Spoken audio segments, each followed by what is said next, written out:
Hello, and welcome to the Dr. Toomer Talk Show. I'm Dr. Catherine Toomer. I'm a family medicine and community health physician and founder of Total Weight Care Institute, as well as Your Life Wellness and Weight Care Physician Group. And say hello and tell me where you're listening from. And hello, Cindy, listening from New Mexico or joining from New Mexico. And if you are joining and listening live, say hi. If not, say hashtag replay, but still let me know who you are and where you're from. All right. So for those of you who may not know or are tuning in for the first time, like I said, I'm Dr. Catherine Toomer. I have spent the last, oh gosh, almost 20 years helping people manage weight by focusing on their metabolic health, but more or less using a biopsychosocial approach. And what that means is that I focus on the biology, which is pretty easy. That's just treatment, but also on the psychosocial, all the things that psychologically affect people, affect how you interact with the world, how the world interacts with you, how your body manages food. How you think and how you're feeling affects what your body does with the food you eat. It's the reason that stress causes weight gain. And but I've explained this many times. You can go into my YouTube channel and find that explanation. And if you do go to my YouTube channel, please subscribe and follow. I just like sharing information and I like to know who's there. And also, if you comment on my YouTube channel, I do respond. You can ask anyone who does. You can go through the comments, through the videos, and you'll see that I do respond and I answer questions. So, but I also focus on biopsychosocial. So that's biology, the psychology, and the sociology, or the social impact around weight management, particularly metabolic weight management. And so I do tend to talk a little bit more about GLP-1 medications because I've used them for 15 years now. Long before anyone was using them for weight management, I've been on one for the past 12 years, long before most people even knew the name GLP-1. Then Ozempic came out and kind of changed the game. So I've been doing this a very, very long time. And so I tried to reduce the stigma around the medication, try to counter some of the misinformation around the medications, and help people who really truly need them and who can benefit to not be afraid of using them and to also get access. Because right now we are battling with access, a possibility of access. Although the pharmaceutical companies have gotten better about lowering their prices and helping us with more affordable options, but we don't always are not always able to get our patients what they need. So, hello, Dr. Dewey. Thank you for joining. So today I wanted to talk about eating. I get a lot of questions about nutrition, about eating. Every time I talk to a new patient, they're always very surprised when I don't bring up nutrition because they always ask me, well, what about eat? How should I eat? What should I eat? And my question is, what do you like to eat? And they're not expecting that because usually what they're told is given a long list of things from the past and other programs they've been in. They're given a long list of things that they're not supposed to eat or they should avoid, and other things that they should be eating more of. And yes, I will talk about things you should eat more of, but I rarely ever tell anyone what they shouldn't eat. And the reason is people pick out what they eat for a reason, either because they need it nutritionally or they need it emotionally. There's nothing wrong with emotional eating. We all eat emotionally. Otherwise, Thanksgiving would never be a thing if we didn't eat emotionally. We socialize around food. We have family gatherings around food. We celebrate around food. And there's nothing wrong with that. The only time it becomes an issue is when we are unable to control ourselves around certain types of food. And a lot of times that is metabolic. It's driven by our brain because of a metabolic dysregulation. That metabolic dysregulation is driven by hormones, insulin and cortisol. Our insulin and cortisol reaction to anything is genetic. So if you extrapolate back, you realize our behavior with food is directly related to our genetics. Our body's reaction to food is directly related to our genetics. And so, therefore, I rarely ever talk about what not to eat. What I do say is, how do you eat the things you enjoy without them causing you an issue? And there is a trick to that, and I'll talk about that today. Hello from Chicago. and going for a walk, but I'll be listening. All right, Darlene, thank you. So when it comes to food, there are three types. There's the proteins, there's the carbohydrates, and there are the fats. Now, our body makes carbohydrates. Our body makes fat primarily out of carbohydrates. I know it sounds counterintuitive. You think you eat fat, you make fat. But actually, fat goes to making hormones in our body. And therefore, that's why I always tell people do not eat fat free foods. Your body needs the fat to make the hormones your body needs. The other is your fat's not making you fat. And therefore, and I know a lot of times we've been, taught about calorie deficit, but most people who are overweight, most people who have obesity, I myself am an example, do not overeat. I eat far more now that I'm 100 pounds lighter than I was when I was 100 pounds heavier. Mainly because when you are in a larger body, we've been told restrict your eating. And so often we restrict our eatings to the point where our metabolism gets affected. And when your metabolism is affected, then everything shuts down and it takes very little food to maintain your size. The other thing that happens often when you also have a lot of fat in your body is that your fat puts out hormones that actually helps promote maintaining that fat. And so it's carbohydrates and what we do with carbohydrates and how we manage our carbohydrates that actually affect our weight and our weight health.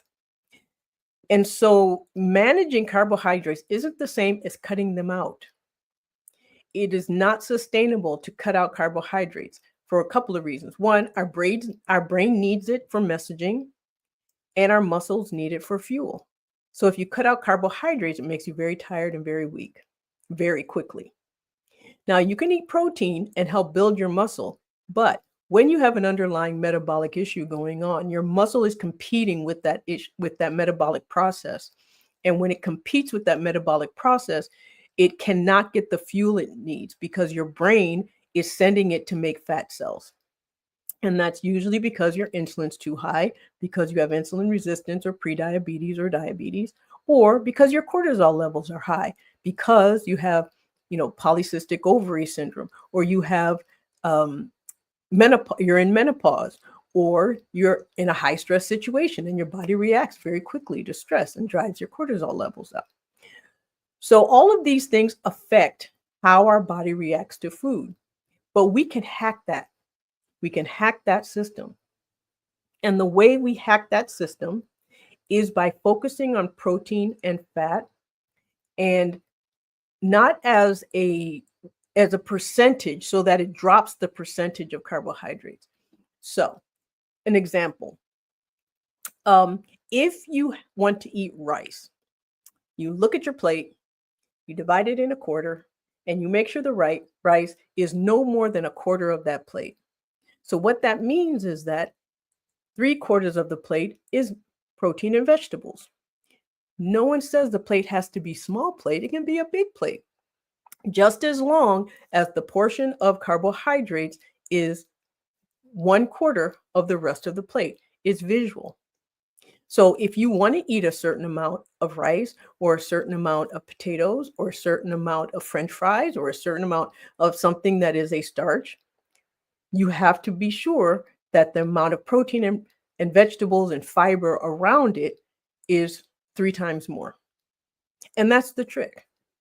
The other trick is making sure, though, that you put protein or fat in your mouth first. The first thing in your mouth will determine what happens to food once you've eaten it. So if you eat a fat first or a protein first, your body starts working on that. Your brain gets focused on that. And therefore, when you eat the carbohydrate behind it, your brain is already focused on something else and isn't trying to make fat out of what you're eating, mainly because it modulates your insulin level. It modulates how quickly your blood sugars rise. And if your blood sugar rises slowly, then your body's less likely to make fat out of what you eat. And the way to stop blood sugars from rising quickly and from making sure that they rise slowly is to eat protein and fat first and mix in the carbohydrates after that, but in a way so that it still remains the smallest part or the smallest amount of your plate. And that is really the trick. Our brain is wired for the breakdown of carbohydrates, which is glucose. It is our brain's drug. So it is constantly trying to make sure that we have enough glucose in our blood. And so every single message in our body, every single mechanism our brain creates around food is all in the name of carbohydrates. But when it starts to become dysregulated and it missignals, what it does is it makes you eat too much, makes it tells you keep eating, even though you already have. It tells you to eat sweets. It tells you to eat nice, starchy, salty things because your brain thinks it's not getting its drug because it can't use the insulin that your body's putting out. And so what happens is that your body becomes primed for making fat instead of fuel. So when you reduce the amount of drug that the brain wants, it automatically shifts so that your body starts making more fuel than fat. It's the reason that ketogenic diets work. And ketogenic diets are essentially a diet that was designed to help people with seizures, actually, but they found that they lost a lot of weight. And the reason they lost a lot of weight is because by dropping carbohydrates and raising protein, the brain, thinking it's not getting enough nutrients, would go after fat cells, start breaking it down for the nutrients that it needed, for the calories that it needed. And it became extremely effective in doing that. And so people's weight would drop rather quickly. However, it's not sustainable. You can trick your body into thinking you're eating a ketogenic diet by simply going by percentages rather than amounts. Because again, like I said, if you drop your food too low, then your brain gets the idea that you're starving and then shuts everything down. Because like I said in the past, our brain is designed to keep us alive. And it keeps us alive by not starving us, by making sure we don't starve, and by making sure we don't get eaten by a bigger animal. And so our fight or flight reaction is very well honed, and our anti-starvation is also very well honed. So it's the reason why if you go for a while without eating, your body just kind of makes you overshoot and you just overeat when you finally get access to food. So, but how do we do this easily? Everyone's like, I don't like shopping. It's expensive. I don't, I don't know what to cook. I don't have time to cook. Well, there's an easy trick to that too. And you can create meals in under 30 minutes. Some of it is by using things that are partially prepared already if you want. So instead of buying a whole head of broccoli, you can buy cut up broccoli. If cut up broccoli is too high in your grocery store, you can go to frozen broccoli. Bags of frozen broccoli. And it doesn't have to be name brand frozen broccoli. It can be the store brand, which is often on sale, which is often more affordable. And you can use that. Now, sometimes, again, vegetables you buy frozen can be a little mushy. And so those make good stir fries. You mix it in with other things so that it's not the primary bulk of what you're eating. So the mushiness gets kind of lost when it's mixed in with other things. So you buy the fresh things that are crunchy, that are less expensive, like carrots, for example, or cabbage. Cabbage is $1 a head, pretty much. Green cabbage or red cabbage. So you can do that and then add the other vegetables that are a little more like the broccolis, the broccolini, sometimes the kale. Frozen kale tastes the same as fresh kales often. Or any type of leafy green. So what you do is, it's a trick here. So I want you to listen closely, write it down if you have to. You pick your protein, you pick your vegetable, and you pick your starch or your carbohydrate. Your protein can be any meat, any fish, any bean. It can be, anything that is, protein based, essentially. And then you pick your vegetable. It can be any vegetable. It can be leafy green vegetable, preferably one that's very colorful. But it could be peppers, red peppers, green peppers. It could also be zucchini or squash. It can be anything that's on sale. It can be cabbage, red cabbage, green cabbage, however you want. And then you pick your carbohydrate. Your carbohydrate can be potatoes, it can be rice, it could be a sweet potato, it can be any starchy vegetable that you might want. Turnips, rutabagas. I personally don't like them that much, but some people do. It can even be French fries if you want, as long as it's 1/4 of your plate. And then you decide what flavor profile do you want. Do you want it to be Asian? So is it going to be soy sauce and ginger based? Is it going to be herb and lemon based? Is it going to be um, maybe like rosemary and salt and pepper, just salt and pepper based, or some onion powder? How do you want it? What flavor do you want? Do you want it to be orange lemon, lemon herb? Whatever flavor that you want it to be, you pick, and then you kind of create your meal around the flavor profile. Then decide how you're going to cook it. Is it going to be a stir fry, grilled, fried? Yes, you can eat fried foods. There's nothing wrong with fried foods. The problem with fried foods is not the frying. It is actually the batter on the fried food, and depending on what fat it is fried in. Now, you don't want it to be in a solid fat. You want it fried in a liquid fat. Solid fats, they're only liquid when they're heated. So when you eat them and they go into your body, they don't stay liquid. It becomes solid and they do clog your arteries. So you want to stay away from those. So then you decide again how you want it to be. Do you want it broiled? Do you want it grilled? Do you want it fried? Do you want it sauteed? Do you want it pan seared, then baked? However you want to. And then you mix and match.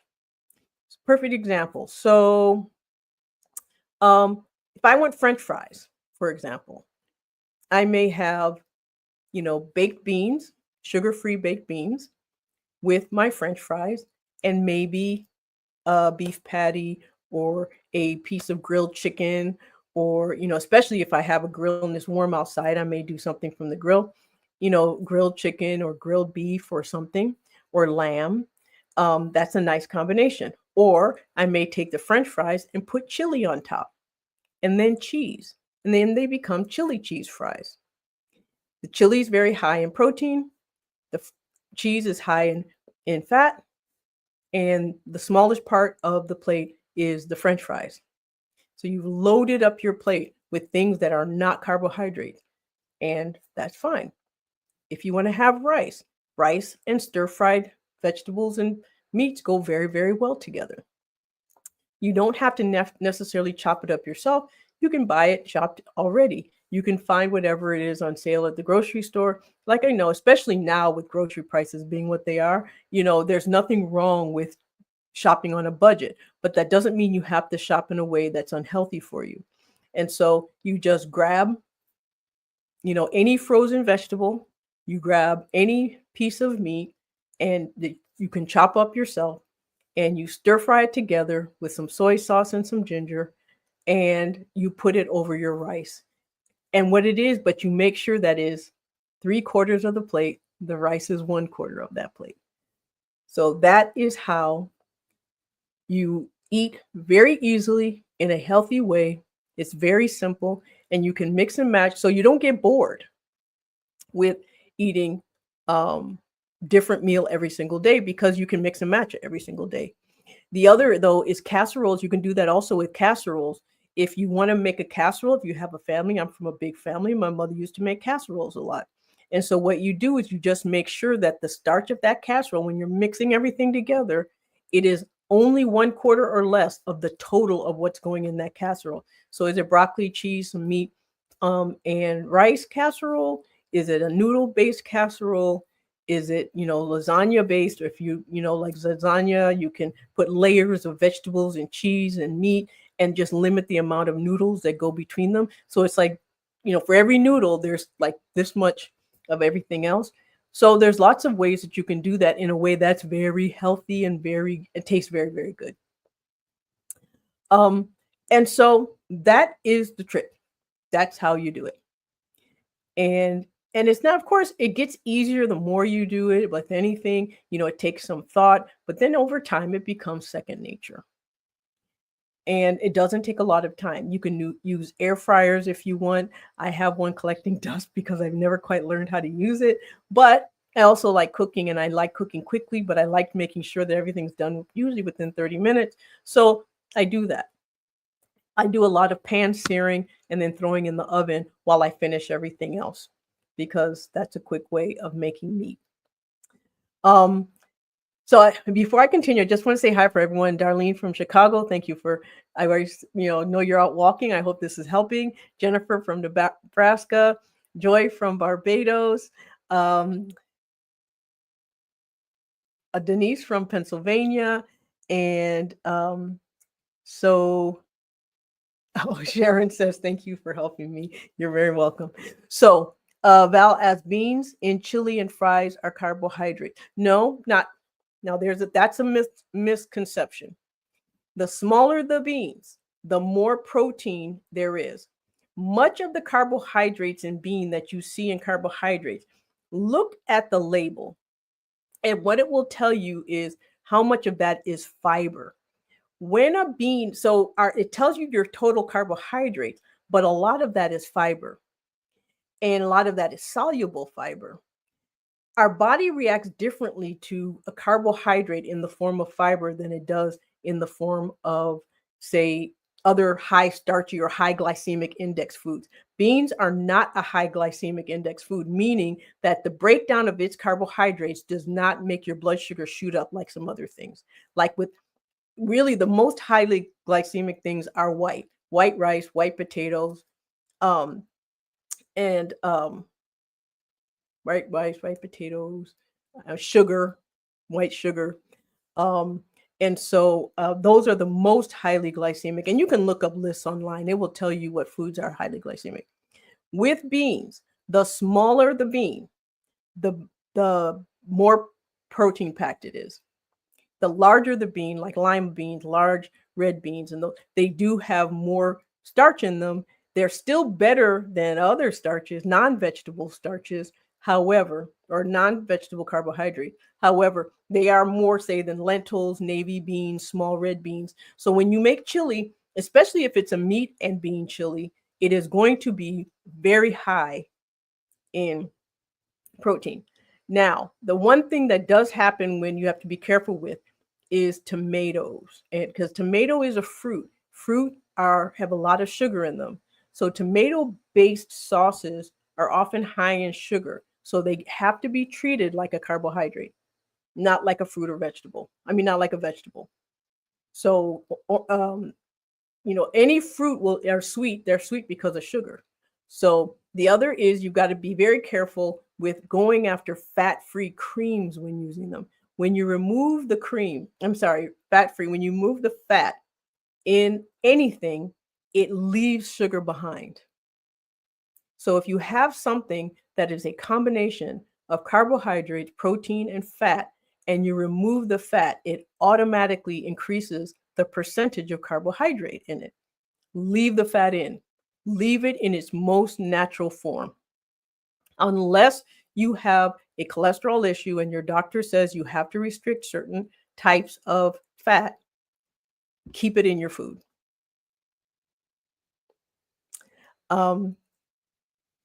Ursula said, good afternoon. Hello. Hello, Ramona. Hi from Saskatchewan, Canada. Hello, Bonnie. Nice to see you. Thank you so much for coming. And Mr. Eric Catherine, I'm not sure what that means, but hello, Eric. You're here. So if you have any questions, please ask them. And while you're kind of formulating your questions, I'm just going to run through everything I've just said right now. So number one, put protein in your mouth before anything else. Number two, make sure that you balance out your carbohydrates by making sure it's only 1/3 of your total of what you're eating, whether it's a snack or whether it's a meal. And then number three, make sure that when you're eating a carbohydrate, that try to make it as complex of a carbohydrate as possible. So if simple carbs are always going to be the ones that are make your blood sugar shoot up, like sugar, like white potatoes, um, like white rice. But if in the event you do eat those things, you just load up more on the protein and fat. The other thing that helps is chewing your food until it's a liquid. When you chew your food until it's a liquid, your body extracts more nutrients out of it. And when your body extracts more nutrients out of it, it actually sends better signals to your brain to let your brain know what you do or do not need. Some of the cravings we get is because our brain detects the fact that we're low in something. So when we eat very slowly and we eat very completely, those messages that our brain looks for gets through. And so they send the right messages to the rest of the body. And so eating very slowly, eating deliberately, chewing your food really, really well will help absorb your food better. It helps absorb the nutrients. And if you are taking a GLP-1, it will help with the constipation that you may be experiencing. I'm going to say that again. If you're taking a GLP-1 and you're having constipation, chewing your food until it's a liquid before you swallow it will help with the constipation because it's a liquid going in. The larger the food particles going into your intestines, the more likely you are to experience blockage. So, greetings from Evans, Georgia. Hey, we're neighbors. Hey, Jackie. I just read your whole name. Of course. Hey, how are you doing? Long time no see. Anthony says, thank you so much for breaking this down for me. Anthony from Chicago. You're welcome, Anthony. So if you have any questions, now would be the time to ask. If you don't have questions right now and you think of something later, you can write to me at help@drtoomer.com. That's help@drtoomer.com. If you'd like to work with me or have a strategy and plan session with me so that we can come up with a strategy and plan that you can either take back to your doctor or you can hold on to and try to implement on your own, or we can work together long term, work something out that way, you can go to my website, drtoomer.com, drtoomer.com, and look under contacts. And there's a way that you can click on the link there and make a consultation appointment. But one request I do ask, if you would all please go to my YouTube channel and follow, subscribe and follow me. My goal is by the end of March to reach 1,000 followers. And I'm very close. I'm 908, I think. So the more of you that go and follow, the better it will help me. What that will do will allow me to get more information out. It will allow me actually to attract advertisers, not think people that are going to be exploitative, but as a way of getting my message out to more people and to attract products that could potentially help all of you, and especially at a discounted rate. So follow me there. And if you don't have any questions, then I will see you next week at my usual time, 6 o'clock Eastern, here at the Dr. Toomer Talk Show. All right. Good night.